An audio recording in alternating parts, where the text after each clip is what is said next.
Let me start at the top. Alex Lima, hi there, 2012 Town and Country. I did the lifters and rockers after I have P0394, bank 2 intermittent. Did it work? Did you fix the problem? You did the lifters and the rockers after you have P0394. That's a cam code, ain't it? You got to keep in mind on those cam codes, guys. Those cam phasers play a major role in setting those cam codes. You may have like an ABS light on or something like that, and a check engine light for a cam code.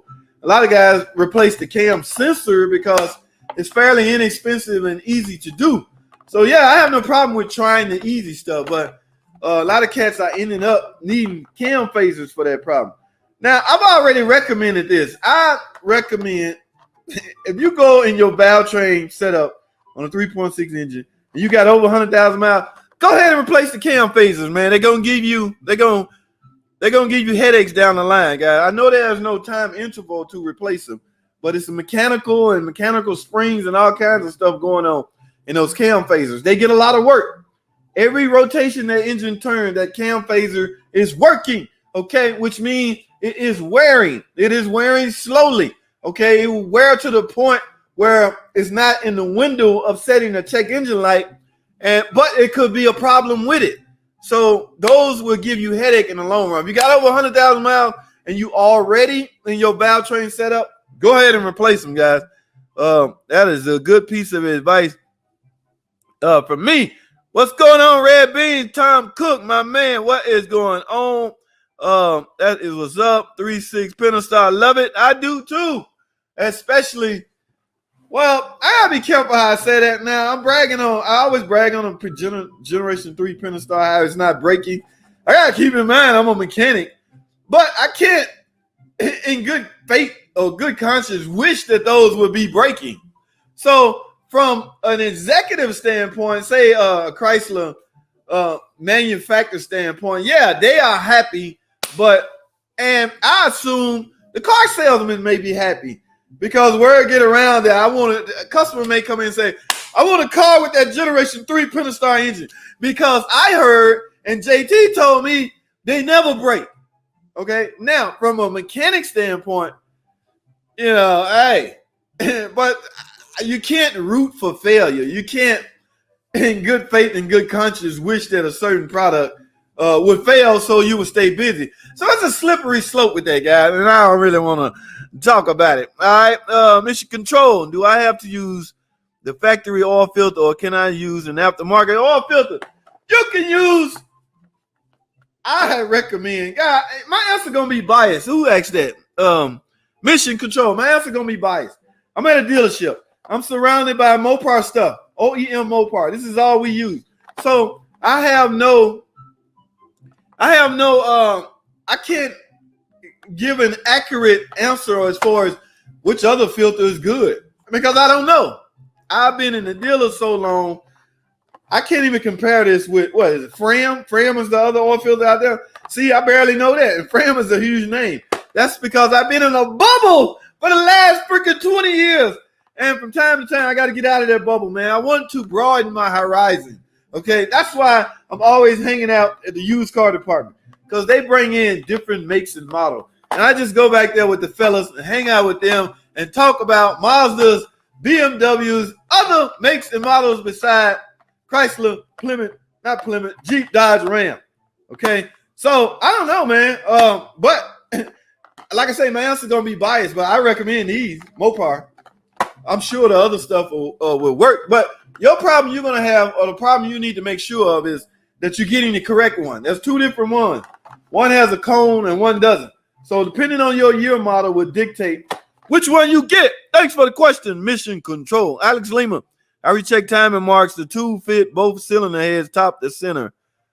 I recheck. Oh, man, I'm lost. What did you ask the first to, Alex? Oh, I did the lip. So what's going on, Alex? Do you have a problem now? Do you have a check engine light for that P0394?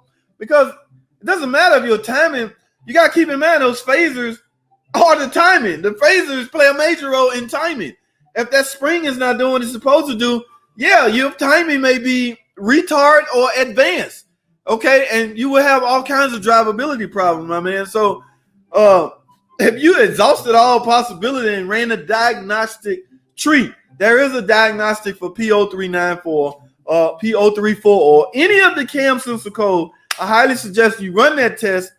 And if all else fails, your last result is the cam phaser. That's the only thing left, and that's one of the parts that will cause that. I've been burnt to the point where I can speak freely on that now. Yes, I've got burnt several times. All right. My Perez 1982. What's going on, Perez? Still see those older PT at the dealership? Yes, I had one the other day. In fact, I had one 2 days ago.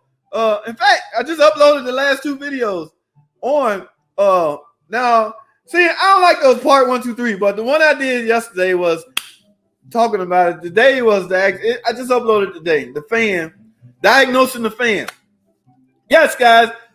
Some of you know this. A lot of you guys in here are pretty sharp. If you ain't got no AC and your fan and your car overheating, there's a likely chance that your electric cooling fan is not doing what it's supposed to do. Now, I'm gonna tell you something. There is a little stupid part 3 coming up where I merely talk about the parts. Yes, I went to the parts department in the dealership on that PT Cruiser to get a fan.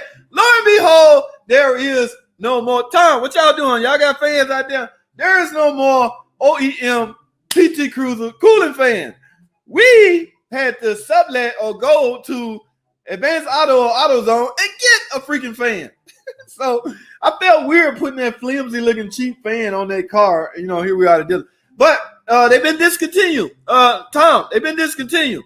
The fans, the Tippums, the PCMs, just about all the parts on the PT Cruiser. When they run out, I don't think they make it anymore. So I tried to put a hood prop on the other day. The little rubber bushing, it's like, nope, we don't make them no more. Discontinued. So, hey, the car is 20 years old. So I'm not saying get rid of the car, but that is what's going on.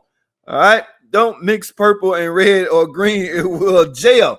Yes, y'all heard it first from my man, Mr. Tom Cook. Do not mix that cooling, guys. The green is the 3-year. That's for the older model cars. The red, not red, orange is post or pre-2013, I want to say. And 2014 and up get the purple stuff. That's if you're dealing with OEM, guys. And I highly suggest you do. Okay. Yes, OEM coolant. All right. To me, it's the best. I'm sorry.